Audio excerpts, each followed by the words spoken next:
Bismillah, walhamdulillah, wassalatu wassalamu ala rasulillah. Assalamu alaikum wa rahmatullahi wa barakatuh. Brothers, welcome back to the second lesson in the module on money. To recap the first lesson, we talked about money being a means, and money itself not being the end goal in Islam, but a means, an instrument, a vehicle for you and for us collectively as an ummah to spread khair, because we are the best nation revealed for mankind. And Sulaiman alayhi salam made this dua. Allah subhanahu wa ta'ala granted him wealth and kingdom, and he used that for his advantage to spread the message of the deen of Islam. Second lesson, we're today going to talk about the difference between rizq and wealth. In Islam, we know our rizq is preordained. In fact, in Surah Hud, in the 11th surah of the Quran, in verse number 6, Allah subhanahu wa ta'ala says, "There's not a moving creature for which we have not ordained their wealth." This includes their rizq, sorry. This includes the beetles, the mosquitoes, the flies, the animals, the insan, the jinn. We all have a preordained level of rizq. What is rizq? Rizq is beyond wealth. Wealth is called mal. Allah subhanahu wa ta'ala says in Surah Al-Kahf, "Al-malu wal-banuna zinatul hayati dunya." Your wealth and your children. Allah says your wealth and your children. Because wealth is a form of rizq, as is children. Al-malu wal-banuna zinatul hayati dunya. Even your health can be a form of rizq as well. Your food is rizq. So rizq itself is a concept meaning sustenance. Your body is your rizq. And one of the best rizqs is what? Zawjun salihah, a righteous wife. This is from a hadith, by the way, where the best, Rasulullah says the entire world is a provision, and the best provision is a righteous wife, Zawjun salihah. We'll talk about this inshaAllah in our marriage module. But suffice to say that rizq does not stop at wealth. Wealth is just mal. What are the types of wealth? There's 4 types of wealth. Firstly, it's earned income. You work, you get a salary, you get a wage. Whether that's a service or whether that's a product.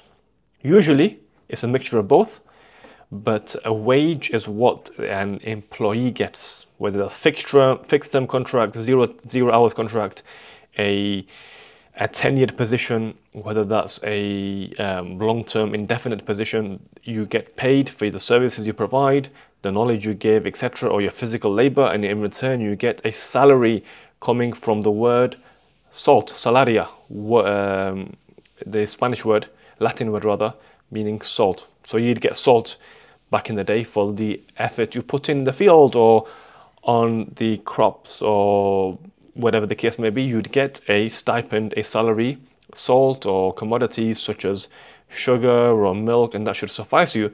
Now we still use the same word, salary. Earned income.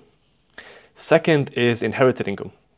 If you come from a aristocratic family, you may have inherited income from your grandparents when they passed, or if you were orphaned at a young age, you may have inherited income from your parents.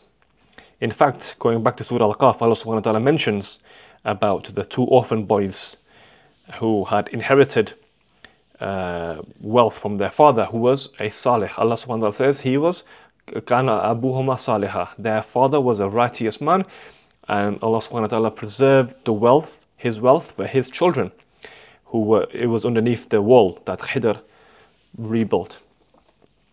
That's the inherited wealth. Number 3 is invested wealth. So when you make an investment, it increases, almost like a passive income. You make a profit on that invested income. In a company, in a stock, in a startup, for instance, or in an established company, if you look at the S&P 500 or S&P 250, companies which increase in value, your share and stock price therefore increases, and you can take that money out as dividends. This is a third form of income.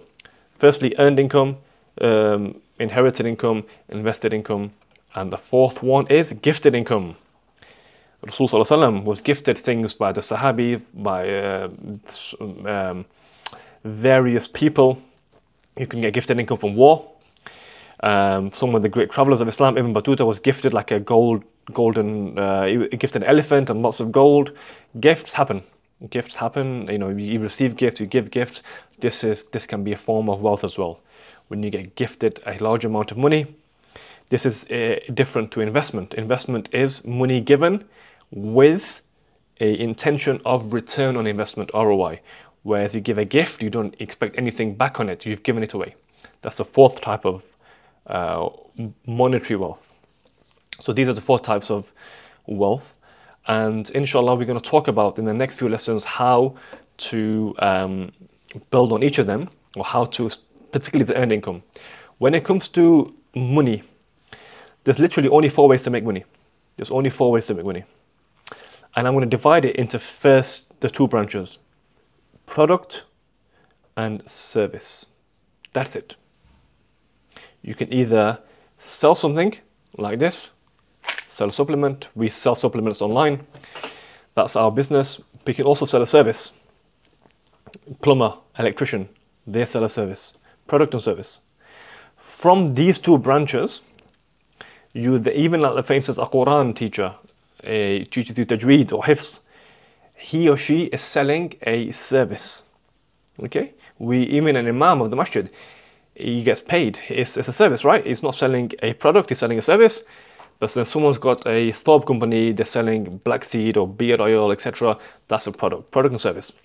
They are then further divided into digital and physical. And an electrician sells a physical service. Online mentor sells a digital service. A bookshop owner sells a physical product. A online content creator sells a digital product, i.e. ebooks, courses. These are digital products compared to physical products. Then you got the digital service versus the physical service. That's literally it. And we'll talk inshallah about how to do that in an Islamic way with stocks, cryptocurrency, e-courses, and stocks and shares. So in terms of wealth, is it preordained? Because Allah subhanahu wa ta'ala says in 13th surah, ayah number 26, Allah increases His rizq for whoever He wills and restricts it for whoever He wills. And we know all our rizq that we were supposed to accrue in our lifetime was written 50,000 years before creation in Lawh Mahfuz. It's there, it's preserved.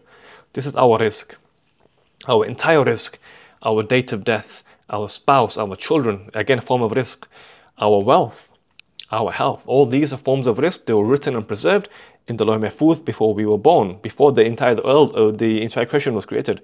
So, is wealth preordained? Answer is yes, of course it is. Your wealth is preordained.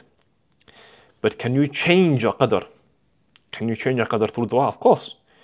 Your qadr may be this, but you can, of course, with dua, with ikhlas, you can make amendments, let's say, or changes to your qadr. This may be written for you, but with dua, Allah subhanahu wa ta'ala decides that this will be given to you. But in terms of qadr being a thing, absolutely. But what about if immense wealth is written for you? Immense wealth is written for you, and you incorrectly believing that because wealth is written, I don't have to do any work. But if you actually did work, immense wealth is written for you, and you actually achieve that immense wealth through application and hard work. And the other thing is gratitude. So we have a certain amount of wealth now, we aspire for more. But what about the wealth we have now? What about gratitude? Allah subhanahu wa ta'ala says, if you are grateful, I will surely increase you. So this is another way to increase your wealth, gratitude. And shukr and kufr, or lack of shukr and kufr are related in Islam. Islam is a religion of shukr and sabr. So gratitude, Allah subhanahu wa ta'ala can increase you in your wealth. This is in addition to what I said earlier about dua, making changes to your taqdeer.